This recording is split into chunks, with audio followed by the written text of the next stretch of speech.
브룩 실즈의 아버지 프란시스는 뛰어난 사업가였습니다. 뿐만 아니라 뉴욕에서 잘 나가는 명문가의 아들로 그의 어머니는 보르자 가문, 메디치 가문과 같은 누구나 한 번쯤은 들어본 적 있는 명문가의 피가 섞인 이탈리아계 귀족이기도 했죠. 그러나 브룩 실즈의 어머니 테리는 아니었습니다. 프란시스와 달리 테리는 평범한 서민에 불과했고 둘이 사귀고 있던 당시 신분을 이유로 프란시스의 부모님은 이들의 관계를 반대했죠. 그럼에도 이들은 헤어지지 않았고 얼마 안 가 둘 사이엔 브룩 실즈가 생기게 되었습니다. 그러나 이를 두고 볼 수만 없었던 시댁 측, 그들은 어느 날 테리를 찾아와서는 뱃속의 아이를 당장 지울 것을 요구합니다. 그리고 그 대가로 제시한 건 거액의 위로금.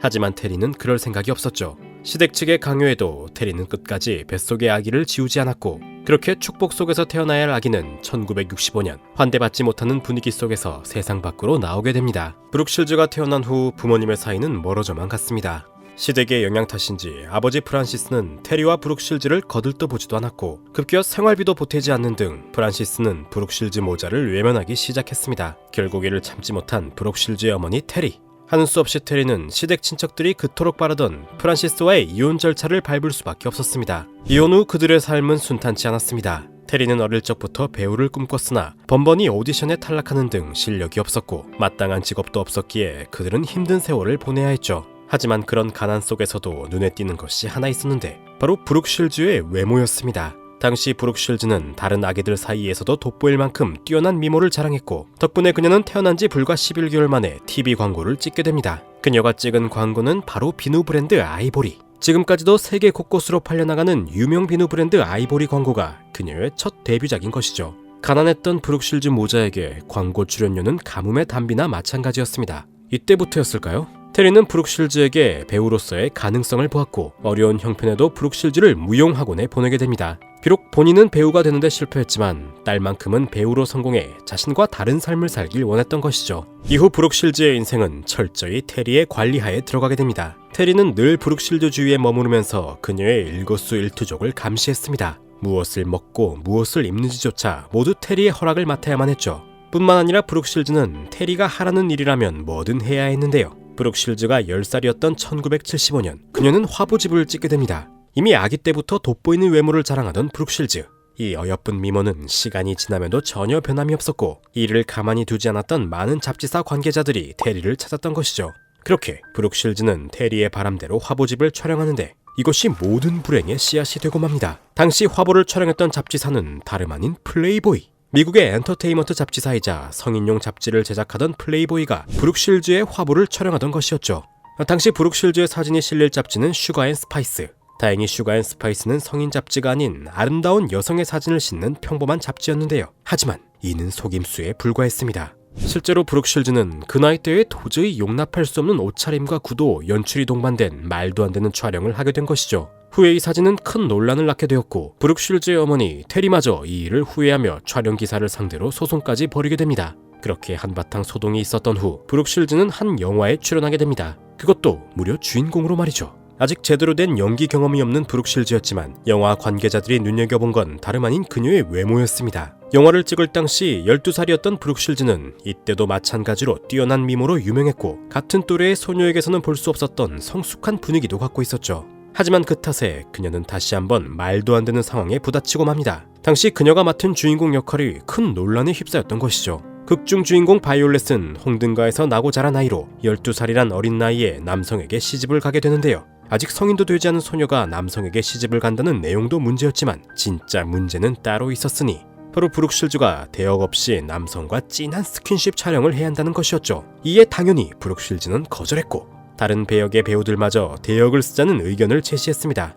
하지만 브룩 실즈를 밀어붙인 건 다름 아닌 그녀의 어머니 테리였습니다. 테리는 브룩 실즈에게 할 수 있다며 촬영을 강요했고 어쩔 수 없이 어머니의 명령에 따를 수밖에 없었습니다. 브룩 실즈의 나이는 불과 12살. 가뜩이나 아버지도 없는 12살 소녀에게 어머니란 결코 거스를 수 없는 폭포와도 같았습니다. 그렇게 1978년 브룩 실즈 주연이자 현재까지도 많은 논란의 중심이 된 문제작 프리티 베이비가 세상에 공개되었습니다. 사실 이 영화는 홍등가 사회의 문제를 보여주는 사회 고발적인 영화였는데요. 하지만 미성년이었던 브룩 실즈에게 주어진 배역이 그녀가 연기하기엔 매우 부적절한 캐릭터였던 터라 당시 사회적으로도 많은 비판의 목소리가 쏟아졌습니다.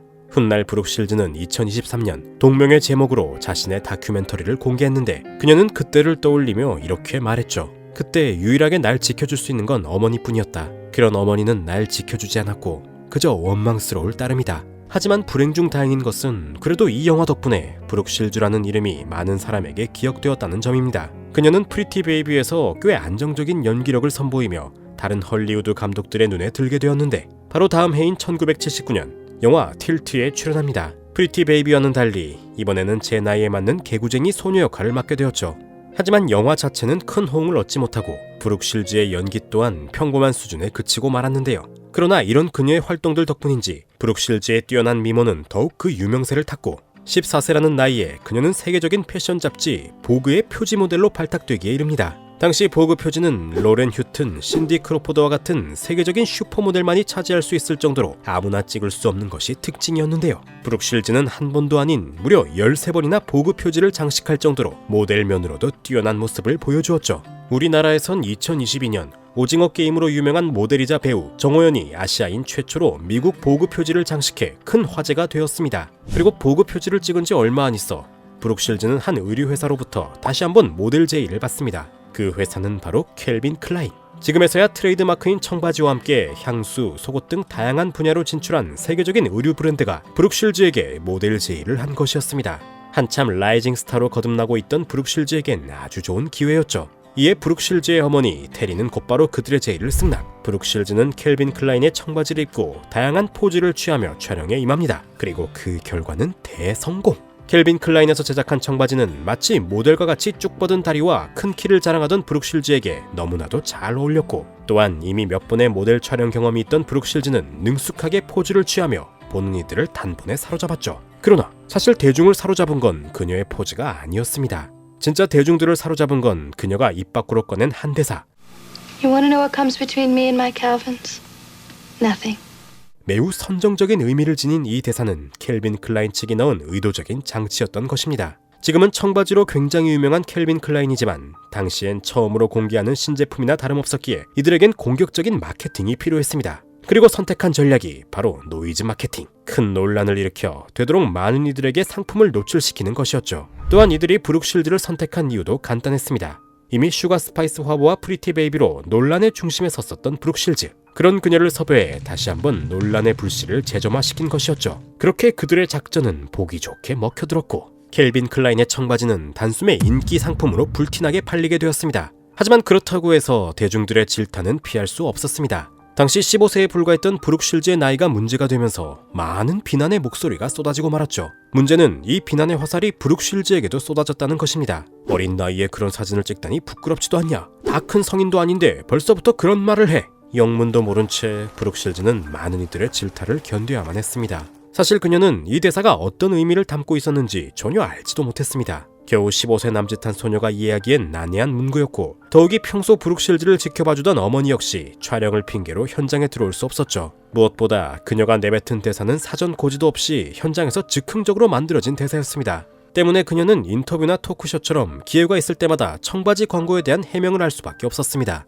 Hi, I'm Brooke Shields, and I think that we should talk about the Calvin Klein ads. 어떻게든 자신에 대한 오해를 풀기 위해서였죠. 그런 괴로운 경험들을 뒤로하고 그녀는 영화 한 편도 찍게 됩니다. 푸른 바다와 아무도 살지 않는 무인도를 배경으로 한 영화. 그녀를 세계적인 스타로 발돋움할 수 있게 도와준 작품, 바로 블루 라군입니다. 블루 라군은 무인도에 표류하게 된 소년과 소녀가 함께 살아남으며 사랑을 알아간다는 내용을 그린 작품으로 아름다운 해변과 뛰어난 영상미로 아카데미 시상식의 촬영상 후보로까지 올라간 영화였죠. 하지만 이런 아름다운 영상미와는 달리 실제 촬영장은 전혀 아름답지 못했습니다. 브룩실즈는 촬영 내내 뜨거운 햇볕과 무더운 날씨를 견뎌야만 했고 표류라는 설정 탓에 제대로 된 옷도 입지 못해 항상 맨살을 드러내야 했죠. 덕분에 이들은 늘 감염의 위험에 시달렸고 결국 브룩실즈는 촬영 도중 건강이 악화되어 궤양에 걸리기까지 했습니다. 하지만 아픈 그녀의 모습을 보고 오히려 좋은 연기였다며 그녀를 걱정하기보단 오직 촬영만을 생각하는 어른들의 모습에 브룩실즈는 깊은 실망감을 느끼게 됩니다.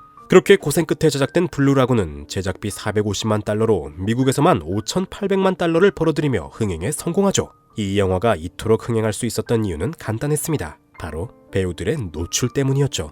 이미 미모가 빼어나기로 소문난 브룩 실즈, 마찬가지로 잘생긴 외모로 많은 사랑을 받고 있었던 남자 배우 크리스토퍼 애킨스. 이 둘이 전라나 마찬가지인 복장으로 열대섬을 뛰어다닌다는 소식에 많은 인파가 극장가로 몰려들었고 그들의 연기력이나 작품성과는 상관없이 큰 인기를 누리게 되었습니다. 그리고 이후 브룩 실즈는 청문회에 불려갑니다. 바로 그녀가 찍은 한 장면 때문이었는데요. 극중 사랑에 눈을 뜬 두 아이가 너무 진한 스킨십을 이어가는 장면이 있었는데 문제는 이 영화를 찍은 비슷한 시기 이미 브룩 실즈가 금연 홍보 캠페인에 참가하고 있었다는 사실이었죠. I think people who smoke are real losers. 사실 당시 보건복지부는 담배회사들의 로비로 인해 브룩 실즈가 참가한 금연 캠페인을 접을 생각이었는데 마침 브룩 실즈가 부적절한 영화에 등장했다면서 그만둘 구실이 생겼던 것입니다. 하지만 해당 장면이 브룩 실즈가 아닌 대역을 썼다는 것이 밝혀지면서 보건복지부의 로비 사건이 만천하에 드러나게 되었죠. 어쨌든 블루라군으로 인해 흥행영화의 주연 배우가 된 브룩 실즈. 그녀는 단숨에 세계적인 미녀 배우로 이름을 떨치게 되는데 1980년 미국 사회에 영향력 있는 인물을 선정해 표지에 싣기로 유명한 타임지에 당당히 브룩 실즈의 얼굴이 실리게 됩니다. 그리고 4년 후인 84년엔 다시 한번 보그지에 실리는 등 80년대를 대표하는 배우로 급부상하게 되죠. 그리고 이런 그녀를 유독 사랑했던 나라가 있었는데 바로 한국이었습니다. 당시 한국의 남학생들은 인기 여배우가 인쇄된 책받침을 가지고 다녔는데 특히 영화 라붐으로 유명한 소피 마르소, 섹시 하이틴 스타 피비 케이츠와 더불어 블루라군의 브룩 실즈까지 이들을 일컬어 책받침 3대 여신이라 부를 정도로 바다 건너 먼 타국에서까지 많은 인기를 누리고 있었죠. 그리고 브룩 실즈와 한국의 인연은 여기서 끝이 아니었습니다. 때는 1988년 서울 88 올림픽을 앞두고 이를 기념하기 위한 특별 방송이 편성됩니다. 이 방송을 맡은 진행자는 한국의 전설적인 코미디언 자니 윤. 그는 한국인으로서는 이례적으로 미국에서 크게 성공한 코미디언으로 동양인 최초로 미국의 인기 토크쇼인 투나잇 쇼에 출연하기도 했죠. 그런 그가 초대한 게스트가 바로 브룩 실즈. 그녀는 자니 윤과 담소를 나누며 밝은 모습으로 무대에 올랐고 노래까지 부르는 등 최선을 다해 쇼에 임했죠. 뿐만 아니라 한국의 대표 디자이너 앙드레 김의 패션쇼에도 오르며 눈부신 미모를 뽐내기도 했습니다. 그렇게 비록 많은 논란이 있었으나 최고의 전성기를 누리던 브룩 실즈는 영화 끝없는 사랑에 출연, 다시 한번 흥행에 성공하며 최악의 여우주연상을 수상하고 맙니다. 이 영화에서 브룩 실즈는 다른 영화 때와 마찬가지로 뜨거운 사랑을 나누는 배역을 맡았는데 자극적인 줄거리와 설정으로 많은 관객을 이끌어내는 데는 성공하지만 작품성 면으론 형편없어 매년 최악의 영화를 선정하는 골든 라즈베리에서 무려 제1회 여우주연상을 받게 됩니다. 하지만 이를 만회하기 위해서일까 그녀는 곧바로 또 다른 영화 사하라에도 출연하는데 흥행에는 성공한 끝없는 사랑과는 달리 사하라는 흥행에도 실패해 그녀의 내리막을 알리는 계기가 됩니다. 이후 브룩 실즈는 명문대라 불리는 프리스턴 대학에 입학, 대학 생활을 위해 잠시 활동을 중단하게 됩니다. 이를 두고 잠시 그녀를 둘러싼 소음이 있었는데 그간의 모델 활동과 배우 활동을 하면서 어떻게 명문대에 입학할 수 있었냐는 것이죠. 이에 대해 연예인이란 이유로 특례 입학을 한 것이 아니냐는 소문이 돌았으나 얼마 안가 헛소문이라는 것이 밝혀졌습니다.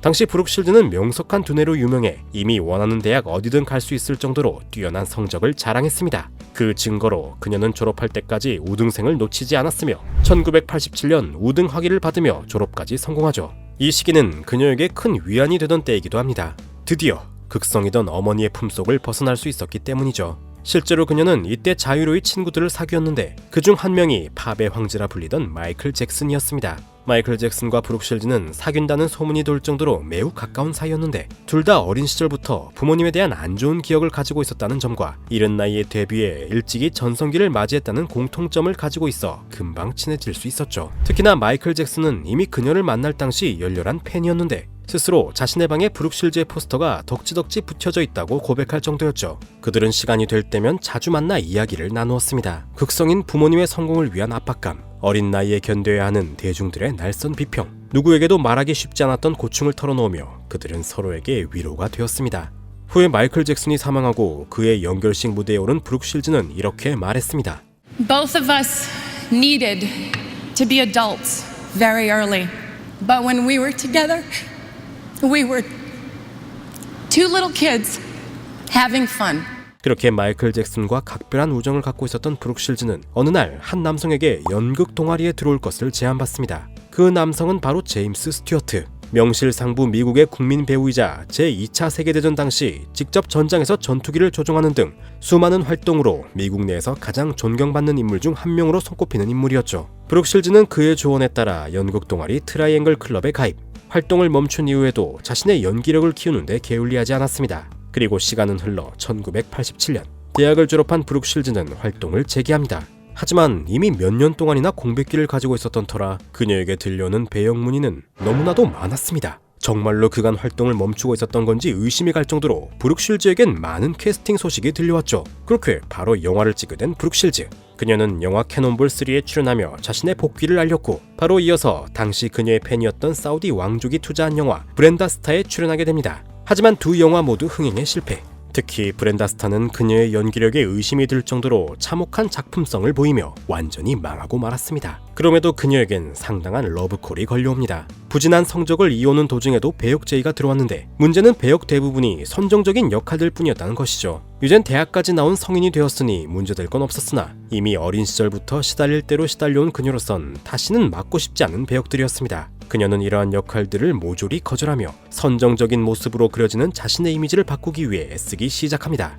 하지만 이는 결코 쉽지 않았습니다. 다이아몬드 여왕, 프릭스 대모험 등 다양한 영화에 출연했지만 큰 인상을 남기지 못했고 TV 드라마마저 단역 또는 일회성 특별 게스트에 출연해 예전과 같은 기량을 보여주지 못했습니다. 하지만 그럼에도 그녀는 포기하지 않고 활동을 이어갑니다. 그렇게 시간은 흘러 2008년 그녀는 드디어 한 드라마로 또다시 인기를 끄는데 성공합니다. 그 드라마는 바로 립스틱 정글. 당시 MBC에서 방영되던 코미디 드라마 립스틱 정글은 사회적으로 성공한 새 커리어 우먼의 삶을 코믹하게 다뤄 많은 사랑을 받은 작품이었죠. 이 드라마에서 브룩 실즈는 커리어 우먼 중 한 명을 맡아 주연으로서 활약하는데 꾸준한 작품 활동 덕분인지 그녀는 젊은 시절보다 더욱 뛰어난 연기력을 선보이며 43세라는 늦은 나이에 다시금 시청자들에게 사랑받는 배우로 거듭나게 되었고 또한 2021년엔 넷플릭스 영화 크리스마스 캐슬에 주연으로 출연해 나이가 들어도 여전한 미모를 자랑함과 동시에 연기면으로도 상당한 호평을 듣게 됩니다. 특히 이때의 연기력이 그녀의 연기 인생 중 가장 정점에 달한다는 평가가 있을 정도였죠. 이에 더불어 인기도 급상승. 심지어 예순을 앞둔 최근엔 꽃다운 나이대에만 찍을 수 있었던 파격적인 화보도 여러 찍으면서 자기 관리의 완벽한 모습까지 보여주었습니다. 어린 시절부터 뛰어난 외모 탓에 원치 않은 삶을 살아야 했던 브룩 실즈. 그녀의 과거는 어른들의 욕망에 의해 고통으로 점철되었고 몇십 년이 지난 지금까지도 회자될 만큼 브룩 실즈에겐 씻을 수 없는 상처로 남게 되었습니다. 최근 그녀는 이와 관련된 자서전과 같은 다큐멘터리 프리티 베이비를 공개해 헐리우드의 아역 배우와 모델들에 관한 문제들이 다시금 화제가 되고 있습니다. 한국에서도 아역 스타들이 많은 관심을 받는 요즘 어른들의 욕심을 위해 어린 시절을 희생당하는 아역 스타가 나오지 않도록 어른들이 지켜줘야 하는 건 아닐까요? 오늘은 80년대 남심을 점령했던 모델 겸 배우 브룩 실즈에 대해 알아보았습니다. 영상이 재밌으셨다면 구독과 좋아요, 알림 설정을 부탁드리며 여러분의 관심이 더 좋은 영상을 만드는 데 큰 힘이 됩니다. 시청해주셔서 감사합니다.